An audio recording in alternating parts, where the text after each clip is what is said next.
آج ہم ایک ایسی تاریخی شخصیت کی زندگی کا جائزہ لے رہے ہیں جن کی طاقت اور ہمت کی داستانیں نسل در نسل سنائی جاتی ہیں، حضرت شمعون علیہ السلام۔ جی، ہمارے پاس ان کی کہانی پر مبنی ایک یوٹیوب ویڈیو کا ٹرانسکرپٹ ہے جو ہمیں قدیم فلسطین کے شہر امجیار لے جاتا ہے۔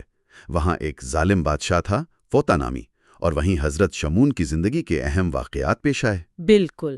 تو آج ہماری کوشش ہوگی کہ اس ٹرانسکرپٹ کی مدد سے اس قصے کے آپ کہہ لیں نمایاں پہلوؤں کو سمجھیں، ان کی وہ حیرت انگیز طاقت، اس کا ذریعہ کیا تھا، بنی اسرائیل کو کن مشکلات کا سامنا تھا، اور پھر وہ بیوی کا دھوکہ۔ جی، اور پھر انجام کیا ہوا۔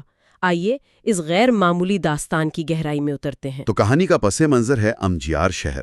یہ اس وقت یونانی سلطنت کا حصہ تھا اور وہاں بت پرستی وہ بہت عام تھی۔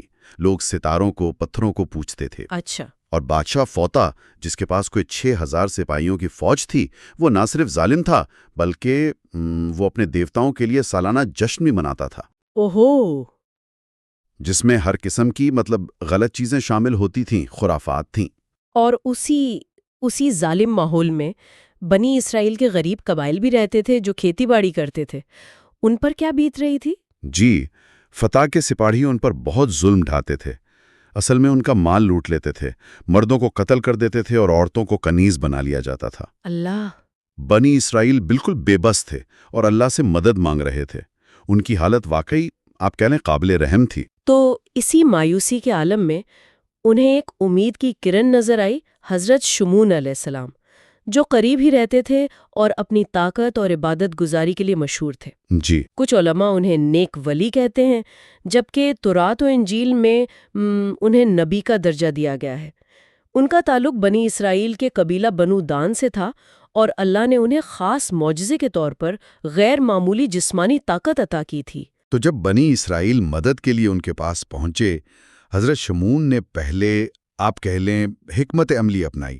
انہوں نے بادشاہ فوطا کو اللہ کے دین کی دعوت دی اور ظلم بند کرنے کو کہا۔ اچھا، یعنی پہلے بات چیت کی کوشش کی۔ جی بالکل، لیکن وہ طاقت کے نشے میں چور تھا۔ فوطا نے انکار کر دیا اور وہ حضرت شمعون کا دشمن بن گیا۔ اور بس یہیں سے پھر کھلی جنگ کا آغاز ہو گیا۔ اور حیرت انگیز بات تو یہ ہے کہ حضرت شمعون اکیلے ہی فوطا کی ہزاروں سپاہیوں پر مشتمل فوج سے ٹکرا گئے۔ جی ہاں، اور انہیں شکست دی۔ یہ تو بادشاہ کے لیے ناقابل یقین رہا ہوگا۔ بالکل۔ فوطا کے سپاہیوں نے انہیں لوہے کے جال میں پھنسانے کی کوشش بھی کی، لیکن حضرت شمعون نے اسے بھی اپنی خدا داد طاقت سے توڑ دیا۔ وہ بنی اسرائیل کے لیے ایک طرح سے مسیحا بن گئے تھے۔ نجات دہندہ۔ جی، جہاں بھی فوطا کی فوج ظلم کرتی، وہ پہنچ کر انہیں بھگا دیتے۔ وہ اپنا وقت جہاد اور عبادت میں تقسیم کرتے تھے۔ ایک شخص کی اتنی طاقت واقعی حیران کن ہے، لیکن جہاں بیرونی دشمن ناکام ہوئے، وہاں افسوس، اندرونی کمزوری نے راستہ بنایا۔ کافروں نے ایک نیا منصوبہ سوچا۔ جی، انہوں نے حضرت شمعون کی بیوی کو استعمال کرنے کا فیصلہ کیا۔ بادشاہ نے ان کی غیر موجودگی میں بیوی سے رابطہ کیا، اسے ملکہ بنانے اور بے پناہ دولت کا لالچ دیا۔ افسوس کہ وہ عورت اس لالچ کا شکار ہو گئی۔ تو اس نے کیسے دھوکہ دیا پھر؟ دیکھیں، پہلے تو اس نے انہیں سوتے میں زنجیر سے باندھا، لیکن وہ تو معمولی بات تھی۔ حضرت شمعون نے جاگتے ہی اسے توڑ دیا۔ پھر اس عورت نے باتوں باتوں میں ان سے پوچھا کہ ایسی کون سی چیز ہے جو انہیں قابو کر سکتی ہے، اور انہوں نے بتا دیا۔ اور حضرت شمعون نے شاید بھروسے میں آ کر بتا دیا کہ ان کے سر کے بال ہی ان کی طاقت کا راز ہیں۔ اصل میں وہ بال ہی تھے جن سے انہیں باندھا جا سکتا تھا۔ اور بیوی نے اسی راز کو ان کے خلاف استعمال کیا۔ رات کو جب وہ سوئے ہوئے تھے، اس نے ان کے بال کاٹے اور انہی بالوں سے ان کے ہاتھ پاؤں باندھ دیے اور بادشاہ کو اطلاع کر دی۔ جی، سپاہی فوراً پہنچ گئے اور بے بس حضرت شمعون کو گرفتار کر لیا۔ ان پر شدید ظلم کیا گیا، آنکھیں نکال دی گئیں، زبان کاٹ دی گئی، ہاتھ پاؤں توڑ دیے گئے، یا اللہ! اور انہیں دریا کنارے پھینک دیا گیا۔ بادشاہ اور شہر کے لوگ وہ تو سمجھ بیٹھے کہ اب وہ ہمیشہ کے لیے محفوظ ہو گئے ہیں، جشن منانے لگے۔ یہ تو انتہائی دردناک صورتحال تھی، لیکن کہانی یہاں ختم نہیں ہوتی۔ اللہ کی مدد شامل حال ہوئی۔ جی ہاں، اللہ کے حکم سے حضرت جبرائیل آئے، حضرت شمعون کو ہوا میں اٹھایا اور ان کے تمام اعضاء معجزانہ طور پر ٹھیک ہو گئے۔ سبحان اللہ! پھر انہیں حکم ملا کہ بادشاہ کے محل کے مرکزی ستون کو اکھاڑ کر دریا میں پھینک دیں۔ اور حضرت شمعون نے اللہ کا نام لے کر ایسا ہی کیا۔ جی، اس کے نتیجے میں محل میں زلزلہ اور طوفان آ گیا، اور بادشاہ فوطا سمیت تمام ظالم لوگ ہلاک ہو گئے۔ یہ خدائی انصاف کا ایک مظہر تھا۔ بالکل۔ جب حضرت شمعون گھر واپس آئے تو ظاہر ہے وہ اپنی بیوی سے شدید ناراض تھے اور اسے سزا دینا چاہتے تھے۔ قدرتی بات ہے۔ لیکن پھر حضرت جبرائیل نے اللہ کا پیغام پہنچایا کہ اسے معاف کر دیں، کیونکہ اس نے جو کیا وہ نادانی اور لالچ میں کیا تھا، اور وہ اب اپنے کیے پر نادم ہے اور توبہ کر چکی ہے۔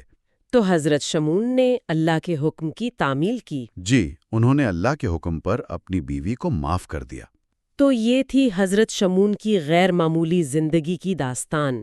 اللہ کی عطا کردہ طاقت، ظلم کے خلاف ایک طویل جدوجہد، ایک قریبی رشتے سے ملنے والا دھوکہ، پھر خدائی مدد سے انصاف کا حصول، اور آخر میں معافی کا ایک بڑا سبق۔ اس قصے سے واقعی کئی اہم باتیں سیکھنے کو ملتی ہیں۔ ایک تو یہ کہ اللہ کی دی ہوئی صلاحیتوں کو، چاہے وہ جسمانی طاقت ہو یا کوئی اور ہنر، اسے نیکی پھیلانے اور ظلم کو روکنے کے لیے استعمال کرنا چاہیے۔ بالکل۔ اور دوسرا اہم نکتہ معافی کی اہمیت ہے۔ ذاتی تکلیف اور دھوکہ دہی کے باوجود معاف کر دینا ایک اعلیٰ صفت ہے جسے اللہ پسند کرتا ہے، خاص طور پر جب غلطی کرنے والا توبہ کر لے۔ صحیح کہا۔